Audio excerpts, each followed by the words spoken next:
चिया पकाएको चिनी भनेर नुन राखेको छु। यो जापानमा चिनी र नुन उस्तै हुन्छ क्या साथीहरू। हेलो साथीहरू, के छ खबर? आउनुहोस् आज पनि सँगै हजुर र म मिलेर बेन्तो बनाऊँ है, नेपाली स्टाइलको जापानिज बेन्तो।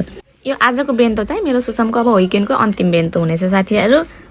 र आजको बेन्तोको डोरेमनको टाउको चाहिँ बनिसक्यो साथीहरू। यो मैले नोरी अघि नै सुरुमै काटेको देखाएको थिएँ नि हजुरहरूलाई। हो त्यो नोरीले नाकहरू बनाएँ। अनि त्यसपछि त्यो आँखा चाहिँ मैले चिज काटेर बनाएँ अनि बिचमा चाहिँ नोरी नै राखेँ। अनि अब चाहिँ मैले आज अन्डाको माकी बनाउँछु कि साथीहरू। मसँग चाहिँ त्यो चारपटे फ्राई प्यान थिएन, त्यही भएर गोलेमा बनाउँछु। फेरि काम चलाउ सरकार त हो नि, जसरी पनि बनिहाल्छु। यसरी गोलो गोलो बनाउने हो कि साथीहरू। अनि अब हेर्नु है लास्टमा चाहिँ कस्तो हुन्छ भनेर। हेर्दा त राम्रो देखा होइन। अनि त्यतिकैमा मेरो सानो यस्तै छ के अरे। अब दुईजना बच्चाको आमा हो नि साथीहरू म, त्यही भएर एउटालाई हेर्दा अर्को त पक्कै पनि हुन्छ। दुईजनाकै मन त कहाँ बुझाउन सकिन्छ र। हेर्नु न एकैछिनमा भिजिसकेछ। अब यतिकैमा मेरो माकी चाहिँ यस्तो भएको थियो। अघि मैले अन्डाको माकी बनाउँदै थिएँ नि, हो त्यो अब काटेपछि चाहिँ यस्तो हुन्छ साथीहरू।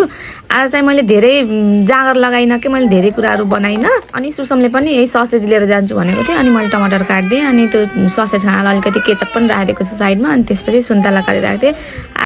आज चाहिँ बेन्तोमा धेरै थोक नभए पनि यति खाएपछि मेरो सुसम अगाइहाल्छ नि। अनि अर्को एउटा सानो ओखासी भनेर दिन्छन् क्या घाक्कोबाट। अनि अर्को पर्दा पछाडिको कुरा भनौँ कि बेजेती कुरा भनौँ साथीहरू। लास्टमा मेरो सिङको चाहिँ यस्तो भएको थियो। अनि लास्टमा बेन्तोको अनुहार चाहिँ यही हो है साथीहरू।